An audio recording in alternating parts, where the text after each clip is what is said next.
ये अपने मजमे में तो जितना चाहे भोग सकते, इनको सिर्फ एक इनकी तकरीर के जवाब में एक जुमला बोल दो तो इनका पाजामा आगे से गीला और पीछे से पीला होना शुरू हो जाता है। और वो जुमला होता है, भाई मुनाजरा कर लो।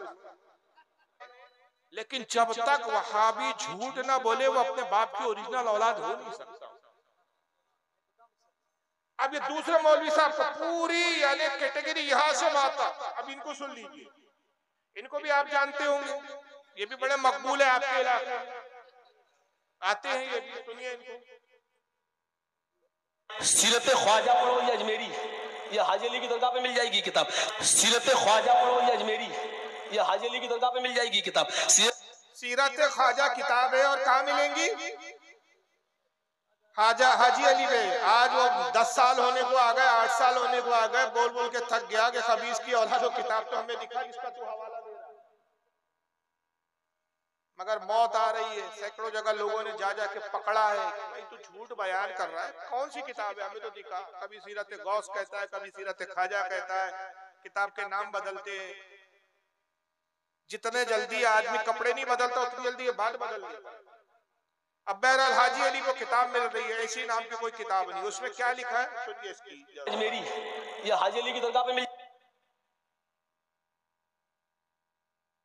सीरत ख्वाजा पढ़ो या अजमेरी, ये हाजी अली की दरगाह पे मिल जाएगी किताब।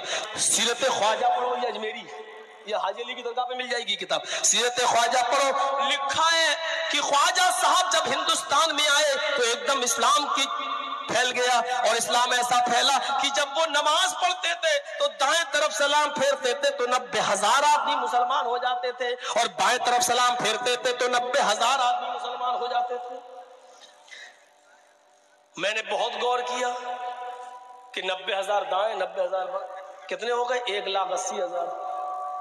सुन्नतें छोड़ दो, नफिल छोड़ दो, सिर्फ फर्जी फर्ज ले लो, ज़ोहर असर मगरिब इशा तहज्जुद भी छोड़ दो, चलो 5 वक्त की नमाज में कितने हो गए भाई? 1,00,000 आप जो 1,80,000 एक टाइम में हो रहे हैं, 90,000 1,80,000, तो 1 पंचे 5 और 8 पंचे 40, 4 लाख, 5 और 4 कितने हो गए? 9 लाख। एक दिन में 9 लाख आदमी। ख्वाजा साहब की करामत देखो, एक दिन में कितने हो गए? 9 लाख।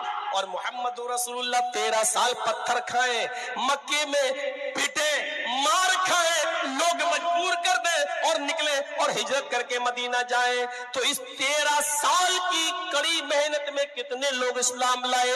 जब जंगे बद्र हुई तो सब जोड़े गए, बच्चे भी, बूढ़े भी, जवान भी, जब सब जोड़े गए तो लड़ने वालों की तादाद थी 313। मेरे भाइयों, ये 13 साल की मेहनत तो 313, या एक दिन में 9 लाख। पूरा तफसीरा चल रहा है, समझ रहे आप? सवाल ये है सबसे पहला कि ये वाक्य लिखा किसने? हमारे के सुन्नी आलिम ने कहा वहाबी पहले गढ़ता है और फिर उसका रद्द करता है। और हमारे सीधे साधे नौजवान क्या बोलते हैं, हाँ यार इतना बड़ा मौलवी बोल रहा है तो मिंबर पे बैठ के झूठ थोड़ी बोलेगा यार, सुन्नियों की किसी किताब में लिखी होंगी। इसलिए इनकी मौत कहाँ थी इन मौलवियों की? ये अपने मजमे में तो जितना चाहे भोग सकते, इनको सिर्फ एक इनकी तकरीर के जवाब में एक जुमला बोल दो तो इनका पाजामा आगे से गीला और पीछे से पीला होना शुरू हो जाता है। और वो जुमला होता है, भाई मुनाजरा कर लो,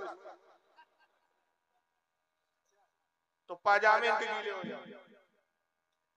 तफसीरें कर रहे हैं, अरे भाई तफसीरा तब तुम्हें जेब देता है कि जब हमारी किताब में लिखा हो।